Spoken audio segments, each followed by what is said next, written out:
ठाकरेंच्या शिवसेनेचे माजी खासदार विनायक राऊत यांच्या कुटुंबातील गृहकलह सध्या राज्यात चर्चेचा विषय बनलाय। विनायक राऊत आणि त्यांचा मुलगा गीतेश राऊत यांच्या आज ठाणे पोलिसांकडून चौकशी होण्याची शक्यता आहे। विनायक राऊत यांची सून गिरीजा राऊत यांच्या तक्रारीनंतर पती गीतेश राऊत, सासरे विनायक राऊत यांच्यासह संपूर्ण कुटुंबाविरोधात ठाण्यातल्या कापूरबावडी पोलीस ठाण्यामध्ये गुन्हा नोंदवण्यात आलाय। विनायक राऊतांसह एकूण 7 जणांविरुद्ध कौटुंबिक छळ आणि जादूटोणा विरोधी कायद्यान्वये गुन्हा दाखल झालाय, तर अघोरी कृत्य आणि जादूटोणा प्रतिबंधक कायद्याअंतर्गत भोंदूबाबा फिरोज शेख याला अटक झाली आहे। न्यायालयाने फिरोज शेखला 2 दिवसांची पोलीस कोठडी सुनावली आहे, तर 2 भोंदूबाबा अजूनही फरार आहेत। पती गीतेश राऊत शारीरिक संबंध ठेवण्यास अक्षम असल्यामुळे अघोरी उपाय केले गेल्याचा आरोप गिरीजा राऊतांनी केला होता, तर विनायक राऊतांनी सर्व आरोप फेटाळून लावले होते आणि सुनेनं 12 कोटी रुपये मागितल्याचा आरोप केलाय।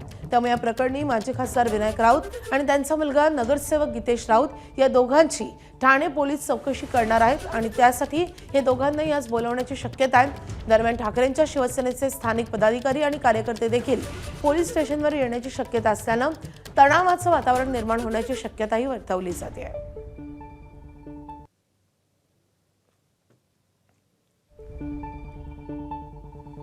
तर गिरीजा राऊत यांच्या तक्रारीवरून कोणावर गुन्हा दाखल झालाय, तर विनायक राऊत जे सासरे आहेत, पती गीतेश विनायक राऊत,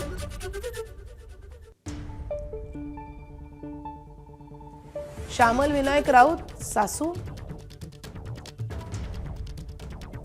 चुलत सासरे आबा राऊत,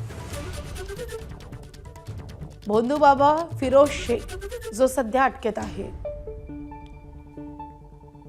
फरार दुसरा भोंदूबाबा काझी बाबा आणि फरार असलेला आणखी एक भोंदूबाबा हरिश्चंद्र घाडी या 7 जणांच्या विरोधात गुन्हा दाखल झालाय।